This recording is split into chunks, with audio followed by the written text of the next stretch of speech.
It has been a tournament of highs and lows for the Knight Riders. Shah Rukh Khan's side achieved the double over the dangerous Desert Vipers, but were blown away by My Emirates and the Dubai Capitals. Now they face a new opponent in the Gulf Giants, who have also had an inconsistent campaign. Carlos Brathwaite provided some recent inspiration though, and the reigning champions will be hoping to gain momentum as we enter the second half of the league phase. Will the Giants stand tall tonight in Abu Dhabi, or will the Knight Riders knock them down? We are back at ZEE5 Cricket Stadium for match number 16 between the Abu Dhabi Knight Riders and the Gulf Giants. We're exactly halfway through the league phase of the DP World ILT20, and this tournament is wide open, especially after last night's drama in Dubai. The Desert Vipers getting a much-needed win over the table toppers, My Emirates. The Gulf Giants and Knight Riders both have 4 points, but the Giants do have a game in hand, and the Knight Riders will be hoping to improve that net run rate and climb that bit further up the table. It is a gorgeous night here in Abu Dhabi, a truly stunning venue. It's my first time here this tournament, and I'm so excited to be here. A real atmosphere building. Let's head out to the middle now with Nelly Germanos for the toss. It's pretty tight in the standings for DP World ILT20 Season 2. And tonight we have the Abu Dhabi Knight Riders taking on the Gulf Giants here in Abu Dhabi. And of course, for the toss, we've got the two captains, Sunil Narine and James Vince. The match referee, Roshan Mahanama, is with us as well. Sunil Narine's got the coin. Heads. Heads is the call. Heads is the call. It is tails. It's a tails. Good ball. Sunil, what are you going to do and why? We'll have a ball first. I think if we get a good power play, it's going to be good first chase, and I think there's a little bit of dew here, so hopefully it works in our favour. Yeah, it seems to have been the trend also at this ground to chase, and teams chasing have had some success. Tell us about your work with the ball and how you're going to make an impact tonight with the ball.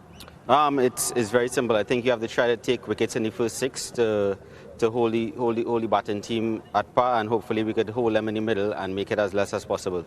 From a batting perspective, you tried a few combinations up front. Do you think you've now settled on something that works? Yeah, I think we are settled on our batting order. It's just for them to continue the good work they have been doing and giving us those good totals. Now today is a day where they have to chase, so hopefully the chase goes well. Good luck, play well. Thanks. So you're going to have a bat first. I know the trend has been to chase. How do you feel about batting first? Yeah, we would have bowled first as well, but looks a decent pitch. We know down here in Abu Dhabi it tends to swing around a little bit more than the other venues, so something to be wary of. But yeah, if we play well, runs on the board and obviously try and defend it. You've had a few days break as well. How's the preparation been for this game? Yeah, it's been good. Nice to get a win under our belt in the last game. We travelled down yesterday, had a good session, so ready and raring to go. We know how important, backing up a win with another win, given the tightness of the table at the minute, how important a couple of wins in a row can be. So, yeah, looking to put in a good performance tonight and come away with the 2 points. You played once here before. It was quite near the beginning of the tournament. What do you take from that game?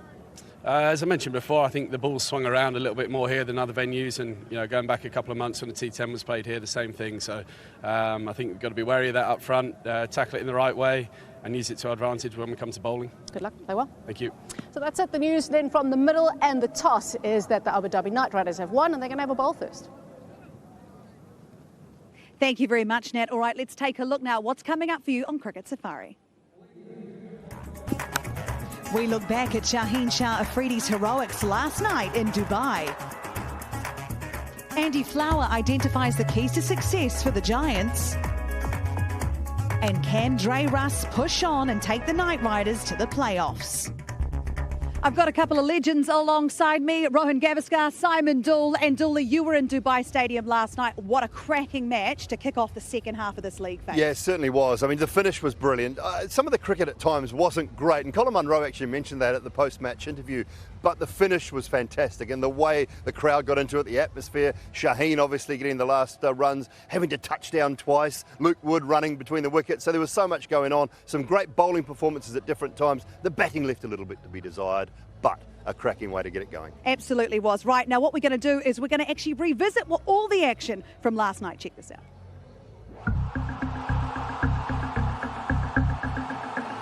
Right, here we go. Bolt to Shaheen. It's only one. Oh, it's a wide. It's a bad ball from Bolt. Pulls away from the ball. It's only a single. It's a good, clean-looking blow.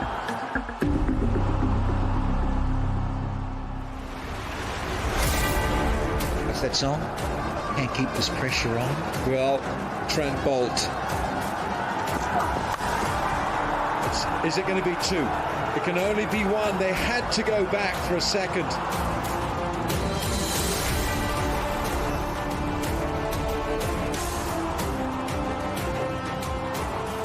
Last ball, 3 needed. Where's it gone? It's gone. Has it gone for 4? No! It's going to be 2. Is it going to be a run out? No! Maybe, oh, Trent Bolt! What was going on? They have run 3. Shaheen Shah Afridi has produced a piece of magic. Some bit of it with a bat, some of it with his legs, and some of it with someone high above. Bowled इतना experience bowler है. मेरे जहन में 2 shot थे कि मैं यार scoop के लूँ क्योंकि वो यॉर्कर ही मार रहा था, और दूसरा ये था कि यार हेलीकॉप्टर पे ट्राई करूँ, लेकिन उसने मैं घुमाया वही था हेलीकॉप्टर ट्राई. बट लकी वो था कि वो फील्डर उसने थोड़ा सा बाहर किया हुआ था, तो उसमें 3 रन हो गए थे.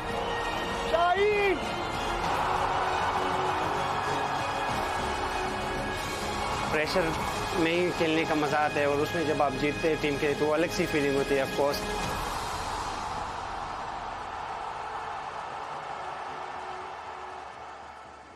An almighty graze on his elbow there, but I'm sure he didn't notice at the time because it was a great victory for the Vipers. And Rohan, they really needed it in this competition, given that they were the runners-up in this competition last year. Well, they needed that victory, but I'll tell you what, all the fans and all the other teams would have been hoping that the My Emirates teams win. Because what that does is basically makes it really tough for the Vipers to sort of qualify.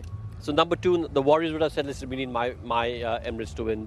Giants would have said, we need my Emirates to win. Because you're at that stage of the competition. You said we're at the midway stage. You want teams falling apart now, getting out of the competition. So it just eases the pressure on you. But fantastic performance. Shaheen Shah Afridi, the way he, just kept his cool. Dooley was talking about the fact that he had to touch down twice for that second run. When you have a look, he probably misses his mark when he's turning back, but he takes his time because he knows even if he gets run out on that 3rd run, it's going to a super over. I thought it was brilliant. Look, he summed it up. I thought Shaheen would win games for them with the ball. Yeah. He's actually won one with the bat. His bowling hasn't been at the best.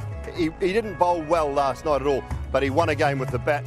There's a great little social media speech too that he made in the change rooms afterwards. Check that out and have a look. All right, we're going to see that later on. Right now, though, we're going to head out to the middle with Alan Wilkins to check out the pitch.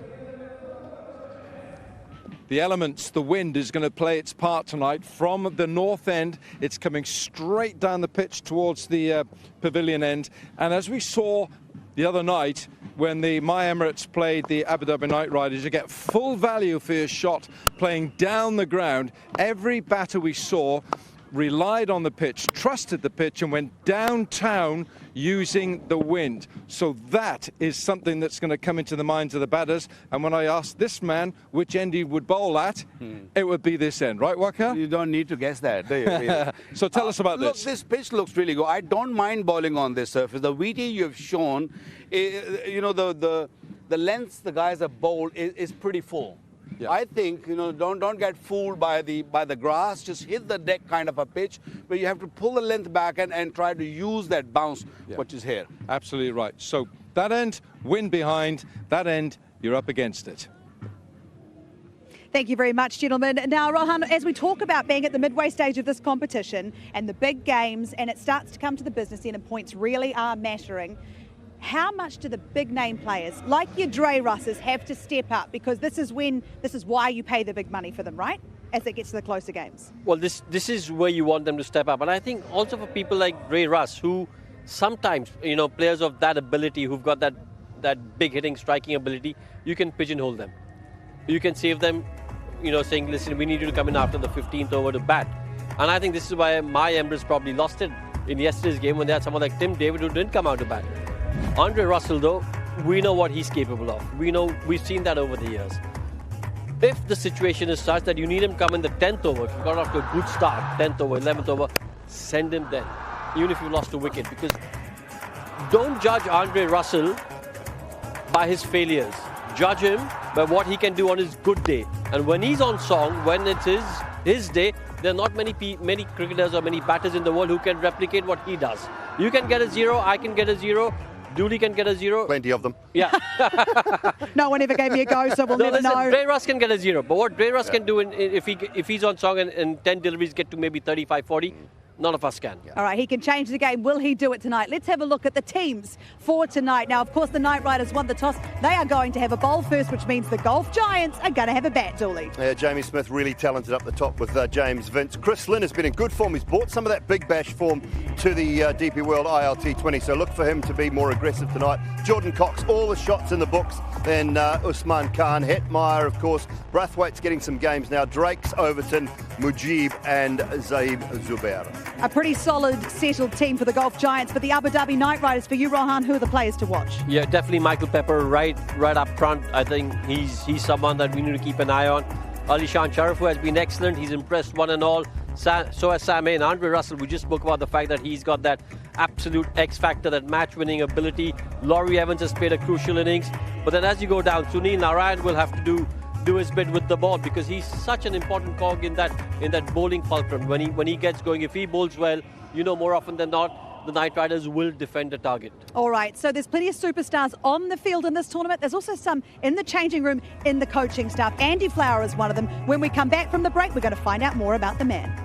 Welcome back to Cricket Safari. It's the Abu Dhabi Knight Riders taking on the Golf Giants. The Knight Riders have won the toss. They are going to have a bowl first. The Golf Giants, obviously the defending champions. Their coach, Andy Flower, believes he has the team to go back to back.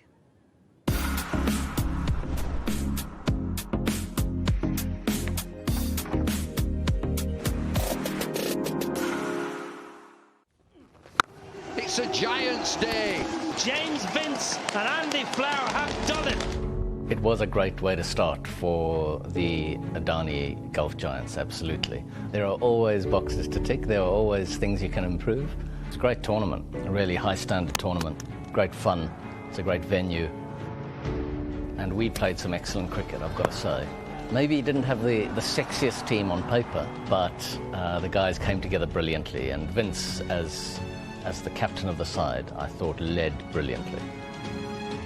Chris Jordan is a really interesting character. He's a brilliant guy to have in your group. He is a role model, great pro. He looks after himself physically and emotionally and mentally. That means that he's got the capacity to help and influence other people around him. On the field, he's brilliant at interacting with the captain and the other bowlers. And Jordan cleans him up. Jordan's got another. We've got two young English batsmen that have come in that I think are going to add quite a lot to our batting unit. Jamie Smith and Jordan Cox. So Jordan Cox has just been playing in the Big Bash. He had a really good T10 just recently. He's shown glimpses of real talent, modern 360-degree player. Jamie Smith is a little bit different. This is his first franchise experience. He's another wicketkeeper-batsman. I first saw him, I think, when he was 17 years old in the nets down at the Oval. When I saw him a little time ago when we came together, I was struck by his physical transformation. He's big now, he's big and strong.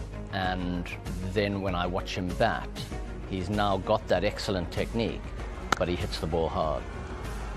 The other teams are sort of hunting us a little.